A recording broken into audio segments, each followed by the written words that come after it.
प्रिय छात्रों, मैं संतोष कुमार प्रयागराज से आज की वीडियो में 10वीं कक्षा की प्रश्नावली 3.1 के तीसरे क्वेश्चन को सॉल्व करेंगे। इस प्रश्नावली के लिए पार्ट सी का वीडियो है और 10वीं कक्षा के लिए 34 नंबर की वीडियो है। तो यदि आपको 10वीं कक्षा की कोई वीडियो देखनी हुई तो एक बार इस वीडियो के डिस्क्रिप्शन को जरूर चेक करना। वीडियो शुरू करने से पहले सब्सक्राइब कीजिए ऑक्सी कोचिंग यूट्यूब चैनल को और बेल आइकन को ऑल पे कीजिए, जिससे फ्यूचर में कोई वीडियो आप मिस ना करो। अगर आपने पहले से ही सब्सक्राइब कर रखा है तो थैंक यू वेरी मच। यहाँ पे तीसरा क्वेश्चन है, 2 केजी सेब और 1 केजी अंगूर का मूल्य किसी दिन 160 रुपये था। एक महीने बाद 4 केजी सेब और 2 केजी अंगूर का मूल्य 300 हो जाता है। इस स्थिति को बीजगणितीय तथा ज्यामितीय रूप में व्यक्त कीजिए। आई होप कि आपको क्वेश्चन समझ में आ ही गया होगा। इतने तो आप समझदार हो कि आप क्वेश्चन समझ जाओ। ठीक है, हम डायरेक्ट बढ़ते हैं क्वेश्चन के हल पर। तो देखो, यहाँ पे सर्वप्रथम उसने किया कि 2 केजी सेब लिया और 1 केजी अंगूर लिया 160 रुपये का। लेकिन हमें ये नहीं पता कि सेब की कीमत क्या है और अंगूर की कीमत क्या है। तो सर्वप्रथम हम दोनों की कीमत मान लेते हैं। ठीक है, यहाँ पे लिखते हैं माना 1 केजी सेब की कीमत, 1 केजी सेब की कीमत क्या मान लें, यक्स मान लेते हैं, यही माना जाना चिन्ह है। और दूसरा मानते हैं अंगूर को भी मान लेते हैं। तो 1 केजी अंगूर की कीमत, अंगूर की कीमत, इसे हम y मान लेते हैं। यहाँ तक आपको कोई परेशानी नहीं होनी चाहिए। अब जैसे ही हमने दोनों मान लिए तो अब हम प्रश्नानुसार 2 समीकरण बनाते हैं, क्योंकि हमें 2 समीकरण बनाने की आवश्यकता है। ठीक है, प्रश्नानुसार। तो सर्वप्रथम उसने क्या किया, 2 केजी सेब और 1 केजी अंगूर लिया। ठीक है, तो जब 1 केजी सेब की कीमत ₹1 है तो 2 केजी सेब की कीमत 2x हो गई। अब 2 केजी सेब लेने के साथ उसने 1 किलो अंगूर भी लिया और 1 किलो अंगूर की कीमत y है, तो यहाँ पे हम y लिखते हैं। टोटल खर्च 160 रुपये था तो 160 रुपये लिख लेते हैं। ये हमारा पहला समीकरण बनके तैयार हो गया। दूसरा समीकरण देखते हैं। तो दूसरे समीकरण के लिए उसने 1 महीने बाद, अच्छा हम यहाँ पे लिख लें 1 महीने बाद, 1 महीने बाद, 1 महीने बाद दूसरी स्थिति आई कि 4 किलो सेब लिया। तो 4 किलो सेब की कीमत क्या होगी, 4x होगी, क्योंकि 1 किलो सेब की कीमत x है। 4 किलो सेब लेने के साथ इस बार उसने 2 किलो अंगूर लिया। शायद घर में कुछ मेहमान आ गए, इसीलिए यहाँ पे 2 किलो अंगूर ले लिया। तो 2 किलो अंगूर की कीमत 2i हो जाएगी, 2i। और टोटल खर्च उसका 300 रुपये था।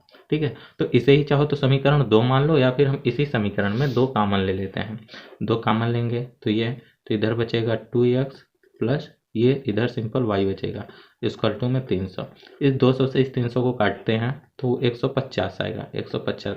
यानी कि यदि अभी हम देखें तो हमें समीकरण मिला 2x plus y equal to 150। ठीक है, इस समीकरण को हम मानते हैं 2। तो यहाँ पे पहले समीकरण और दूसरे समीकरण को यदि आप गौर से देखो तो आपको दोनों समीकरण का LHS समान है, 2x plus y, 2x plus y, लेकिन RHS अलग है। क्यों अलग है, क्योंकि भाई 1 महीने बाद सेब और अंगूर की कीमत में परिवर्तन हो गया, फर्क हो गया। ठीक है, जैसा कि आपको पता ही है कि कीमत है घटती बढ़ती रहती है। तो अब हमें इसका आलेख बनाना है। तो आलेख बनाने के लिए देखो, बीजगणितीय रूप तो हो गया, अभी हम आलेख भी बनाते हैं।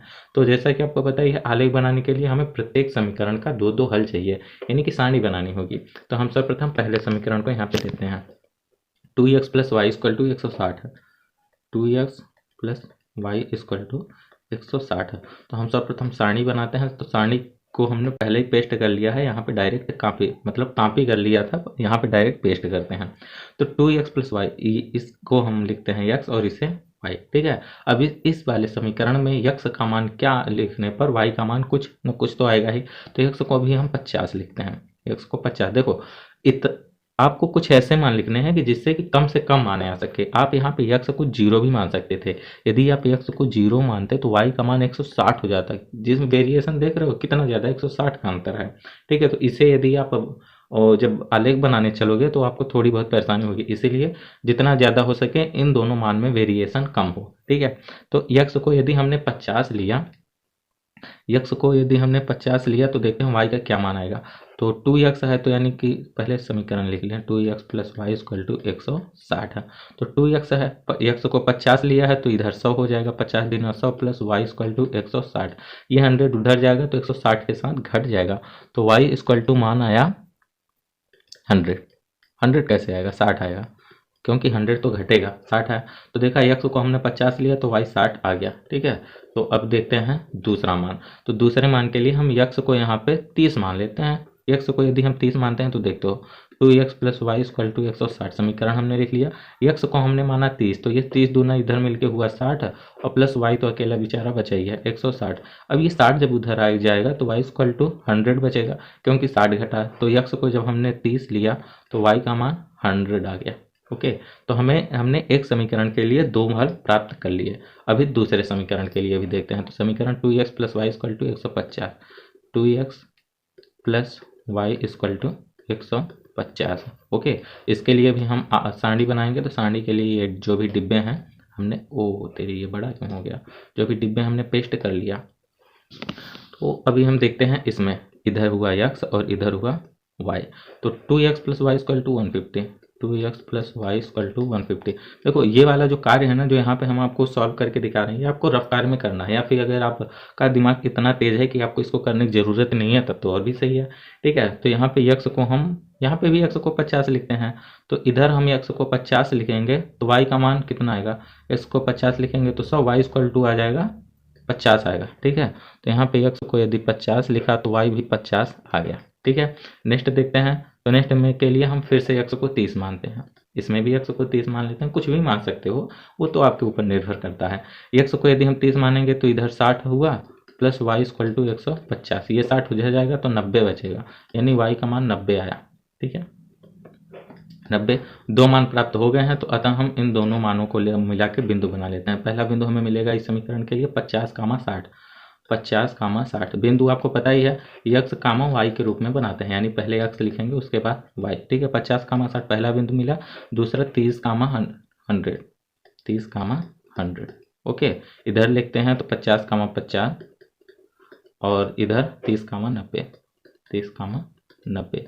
दो बिंदु हमने बना लिए। अभी हम चलते हैं अपने आलेख बनाने के ऊपर। देखो गाइस, ग्राफ पेपर पे हमने पहले ही x और y दो अक्ष यहाँ पे बना लिए हैं। अब इसमें से x अक्ष ये वाली लाइन है और y अक्ष ये वाली है, आपको बहुत पहले से पता है, बहुत पहले से आपको इसकी जानकारी होनी चाहिए। पहला बिंदु है 50, 60 है, ये देखते हैं कहाँ पे है 50, 60। तो यहाँ पे एक खंडक से एक खंडक की दूरी को हमने 10 मात्रक मान रखा है, 10 मात्रक। ठीक है, यही मात्रक को लेकर हम यहाँ पे पॉइंट अपना मार्क करेंगे। तो यदि आपको ये छोटे वाले खंडक ठीक से नहीं दिखाई दे रहे हैं तो वीडियो को क्वालिटी को लगभग 720p या उससे ऊपर ही आप रखो। ठीक है, तो यहाँ पे कम से कम पहला क्या था 50, 60 क्या था यार, मैं भूल गया, 50, 60। ठीक है, देखते हैं 50 यानी 10, 20, 30, 40, 50। एक्स पे 50 हो गया, वाई पे 60 होना चाहिए, तो वाई ऊपर है तो 10, 20, 30, 40, 50, 60 है। ओके, तो ये वाला जो पॉइंट होगा ये होगा 50, 60। ओके, दूसरा पॉइंट था 30, 100। तो 30, 100 यानी एक्स पे 30, 10, 20, 30 और वाई पे 100, 10, 20, 30, 40, 50, 60, 70, 80, 90, 100। कुल मिला के ये वाला पॉइंट, ये कामा पॉइंट है 30, 100। ओके, चलो तो देखो एक समीकरण के लिए तो हमने दो पॉइंट यहाँ पे निकाल लिया। अब जैसे ही हम दो पॉइंट निकाल लेंगे तो इन दोनों पॉइंट को मिलाकर अपना आलेख पूरा करेंगे। ठीक है, तो एक पॉइंट इधर हो गया। अब देखो आलेख को थोड़ा सा आप इधर मतलब दोनों तरफ आप थोड़ा बहुत बढ़ा दो तो ज़्यादा सही रहता है। तो ये एक समीकरण के लिए हो गया। दूसरी समीकरण के लिए हम रेड कलर चुन लेते हैं। तो दूसरे समीकरण का पहला बिंदु है 50, 50। ठीक है, दोनों 50 हैं। तो 10, 20, 30 ये वाला तो जीरो होता ही है ना, तो यहाँ से गिनते हैं 10, 20, 30, 40, 50। इधर ऊपर भी 50 होगा, 10, 20, 30, 40, 50। ये वाला जो पॉइंट होगा 50, 50 के लिए है। ओ पेंसिल तो लेना ही भूल गया, चलो अब ले लिया। तो ये वाला पॉइंट होगा किसका 50, 50 के लिए। तो इसीलिए हमने कलर चेंज कर लिया जिससे कि आपको परेशानी ना हो, आपको ध्यान रहे। दूसरा पॉइंट था 30, 90। ठीक है, तो 30, 10, 20, 30 यहाँ पे है, 90 ऊपर जाना चाहिए। तो 10, 20, 30, 40, 50, 60, 70, 80, 90। ये जो छोटा सा पॉइंट देख रहे हो ना यहाँ पे, ये वाला पॉइंट है 30, 90। ओके, अब जैसे ही थोड़ा और इधर से लिख दें 30, 90। ओके, अब जैसे ही दो बिंदु हमें प्राप्त हो गए तो इन दोनों बिंदुओं को मिला के हम अपना आलेख बनाएंगे। तो दोनों बिंदुओं को मिलाने के लिए हमें ये लेना पड़ेगा। ठीक है, ये देखो दोनों बिंदु को हमने इस बिंदु को इधर भी थोड़ी सी लकीर बढ़ा ली और हम इधर भी थोड़ी सी लकीर बढ़ा देते हैं। ओके, तो ये आपका आलेख बन के तैयार हो गया। ठीक है, इसे हम थोड़ा सा जूम आउट कर लें जिससे कि आपको ध्यान से जूम इन कर लें जिससे कि आपको बाकायदे अच्छे से दिखाई दे। ठीक है, तो यही इस क्वेश्चन का आलेख है। तो देखो बीजगणितीय रूप इधर है और ज्यामितीय रूप इधर है। ठीक है, तो करते हैं इस वीडियो को यहीं पे समाप्त। आई होप कि ये क्वेश्चन आपको समझ में आ गया होगा। कहीं पे समझने में प्रॉब्लम हुई है तो आप कमेंट बॉक्स में बताना। तो फिर इसी के साथ ही करते हैं वीडियो को समाप्त। मुलाकात होगी नेक्स्ट वीडियो में, तब तक के लिए बाय बाय, टेक केयर, ख्याल रखना अपना, बाय बाय।